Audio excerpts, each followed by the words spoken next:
Hello, guys, gals, non-binary pals, creatures of the night, and other. Welcome to the Sci-Fi Lab. I'm your host, DJ Squared, and with me is my co-host, Harper. And with us is our special guest, Carol Simp. Yep. And today, among our usual interview questions, we're also going to take a bit of time to talk about vampires and other creatures of the night.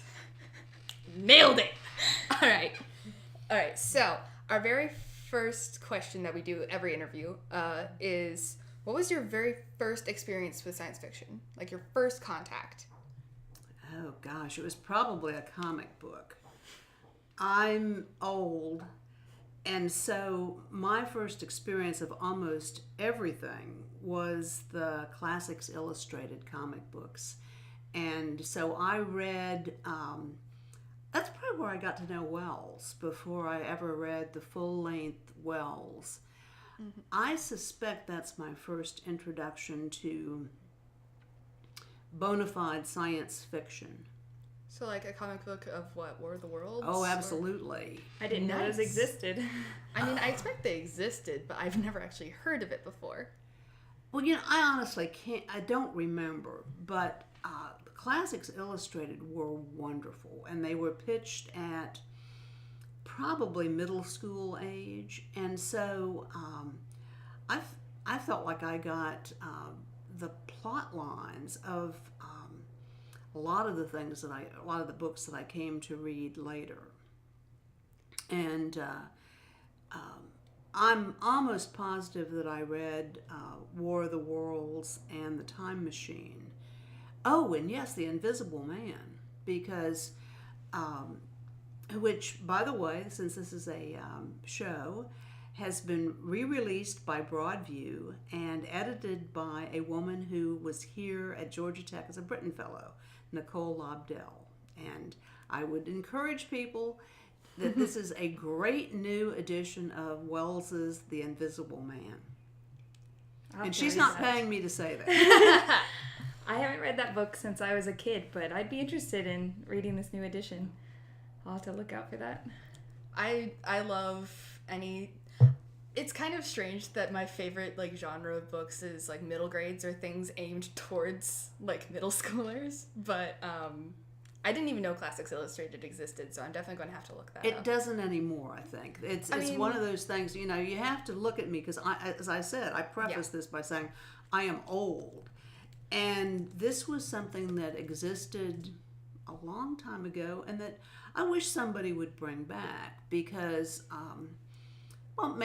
it's on Comixology. Is it? Okay. Yeah. All of the Classics Illustrated, they're $4 on Comixology. Okay. So, digitization wins again. Oh, yes, indeed. Okay. Yes. So, yeah, I'm definitely going to, look at those because I do love, classic literature. But I actually think the stuff, the YA stuff, yeah, is really terrific. And I think of some of the stuff that I have, now it's not science, well, I don't know, Hunger Games, science fiction? I'd say so. I mean, it's speculative. Yeah. Okay. It's definitely dystopian. Oh, no, it's definitely dystopian. Yeah. But, there's science fiction elements, with the mutts in the arena, how they're sort of genetic mutations and stuff. And all the the technology of the arena is definitely science fictional. So... But again, I think that's a series that really wrestles with stuff, and yet it was obviously pitched at a kind of middle school age person. And I often read the reviews in the Times book review on Sunday of the YA stuff, and I think, gosh, a lot of this sounds like it's wrestling with ideas that, it's kind of too bad that Tech doesn't offer a class, and it would probably be children's lit. But we just don't, because that's not part of our curriculum. And but that's a time, I think, when young people are really beginning to explore who they are, and what a fabulous time to get engaged in materials that's just a little bit off center. Yeah. Off center is the wrong word to use. I don't know what the right word is. But yeah, I like the YA stuff a lot. Yeah. Middle grades and YA stuff, like, I tend to preface it with saying that I like this stuff that, and I know that that's kind of strange because I don't know why, but a lot of people tend to have this sort of stigma against adults reading, things that are targeted towards, like, middle schoolers. But they're good books. I think they are easy to read, easy to relate to, and offer a different opinion on things. And so I think it's important for everyone to read young adult stuff because it's discussing things in a really easy, relatable way sometimes. Yeah. Though it's actually different in the, let me see if I can get the story right, because now I'm blanking on the title, but it's a title of a book that takes place during the Holocaust, and it was marketed in the US as YA, and marketed in Australia as being just general fiction. Yeah. Help me think about this. The Book Thief. I love The Book Thief. Okay. That's so good. And if you think about it, why is something pitched at a particular grade level? You may have read, did you read Julius Caesar when you were in high school? I did not. I know some people who did, though. I did. Well, the only reason that gets pitched at as a Shakespeare text is that there's no sex. Because the thought is that, well, we really don't want to open up young romance and rejection of parental authority by teaching Romeo and Juliet. See, that was the first one I read. Yeah. And I read that in 8th grade. So I read that freshman year. Mm-hmm. Well, I think your generation is, or the teachers of your generation are maybe more comfortable dealing with sexuality.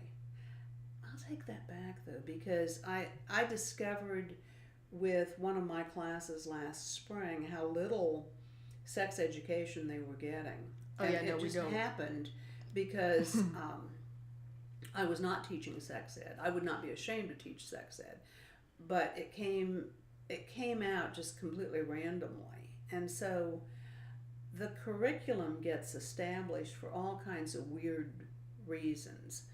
I mean, I read Macbeth in high school. There's nothing bloodier than Macbeth. It's perfectly fine to introduce young people. Now, I read that as a senior in high school, so that's borderline adult, maybe. But it's really violent. Mm-hmm. And, I mean, it ends up at the end with Macduff holding up Macbeth's head. It doesn't get much more gruesome than that, and yet that's perfectly fine. But boy, let's not talk about sex. I don't know. I kind of got thinking about the topics for YA fiction, and maybe the problem is this is fiction.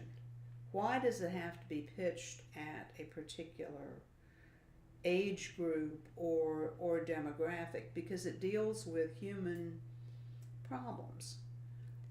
I know that generally what determines whether a thing is YA or middle grades or general fiction is the age of the protagonist. Okay. Because the thing is that there's a series of books called the Bartimaeus Trilogy. If you've ever heard of those. I don't know that one. Very good books. The main character is about 12 at the start of it. Okay. And he starts out the series by summoning a demon. Oh, okay. And binding himself in a contract with this demon. Okay. And the language is very, very it's very grown up. Like, these are not exactly easy books for just any middle schooler to read. Okay. And the subject matter gets very dark. Okay. But they're such good books, and the only reason they're middle grades, the only reason they aren't on every adult shelf ever is because the main character's 12. Okay. And he starts out really young. So that's how they sort of base their because they think that if you're the same age or similar age to the character, you'll connect with them better, probably. Is Harry Potter considered YA? It's middle grades. Okay. Because he starts out as a 10-year-old. Yeah. But by the end, he's 17. Yeah. But doesn't matter because that one's also a thing where if a character grows up to the point where they would be in YA, that's when you have to start like toning down any of the other things that would make it YA. Like no even like mentions of sex except for super obliquely, you know, not as much violence. Well, actually no, you can have as much violence as you want because anyone who's read the Animorphs books will tell you that those are a horror show. Okay. I don't know. I do wonder why some are considered YA. Like Gulliver's Travels has been popular with kids for a long time, but I don't know. I mean, I read it this year, and I had not read it as a kid, but I didn't really think it was a kid book. It dealt with a lot of human issues, and I mean, in the end, he kind of rejects society entirely and wants to be a horse. And that's one of those books that gets a pass because it's a classic. You know. It's like fairy tales. I mean, originally fairy tales were told to everybody. You know, it wasn't. You know, we tend to think of them now as being cautionary tales. You know, Little Red Riding Hood ought not to go out in the forest and talk to strangers. But originally, they were simply good stories for the community. And they were very dark. Yep. Oh yeah, the original ones were really dark. They were made by women to, you know, either pass the time or, you know, dissuade their kids from being bad. Bad, naughty kids get eaten by the wolf. Yeah. Or Baba Yaga, or any other witches who tend to be lurking in the forest. Yep. I mean, because that's the thing that most people forget is that the Brothers Grimm didn't write those stories. They collected them, and they collected them largely from women. Because they were the ones, you know, telling the stories. I didn't know that. They also like toned them down a lot. Yeah. They cleaned them up. And now they've been cleaned up even further by Disney and various other things. Yeah. I do like the resurgence of fairy tales and fairy tale retellings that have come by recently. Do you know the Angela Carter? No. Oh, you need to know the Angela Carter books. She was a British writer, and she has retold, often from a very female point of view, and they're dark as well. Okay, they're is dark it like and modern. the Bloody Chamber, The Bloody Nights Chamber. at the Circus? Yep. Excellent. I'm always looking for fairy tale retellings. Okay. Recently there's been like a cyberpunk retelling of a bunch of classic fairy tales. That sounds fascinating. Yes, like Cinderella, the reason her foot is so small is because it's an older, like, cybernetic leg. Okay. Like from when she was a kid, so she had to use her old one. Oh. Because she wasn't given like enough money for a new one. Sounds great. Wow. So there's that. There's like political strife between the new countries of Earth and the people of the moon and stuff like that. The people of the moon are genetically engineering werewolves, basically. Oh. It's super fascinating. They're very well done books. So, and there's like all of the main heroines are different, like different fairy tale characters. Cinderella, I believe Snow White, Rapunzel, Little Red Riding Hood. They're all sort of like teaming up together to try to. Hard to make a heroine of a Sleeping Beauty, but yeah, unless you do like she's been put inside an AI, or like some sort of cyberpunk. Sure. Well, no, Sleeping Beauty wasn't in there. It was Snow White. Well, but she's asleep too, isn't she? Like she was poisoned, but it doesn't. Like she was poisoned for most of her story, but you can play around with that a bit. Okay. So, like I said, I think Snow White's in there. I haven't actually gotten that far yet. Okay. But they are I can good see books. Cinderella, even though the Disney version makes her, you know, the rescue a bit more hero. passive than a lot more passive, I think. Especially the live action version was a lot more passive than the new Disney live action version that they had I can't even think of that. That's the one with Lily James? Yes. Okay. Yeah. Yeah, that one, she was more passive than the, like, animation version. Okay. Well, in my opinion, anyway. So, yeah, I love all those fairy tale retellings. I have a bunch of them at my house, and they're good times. Okay, good.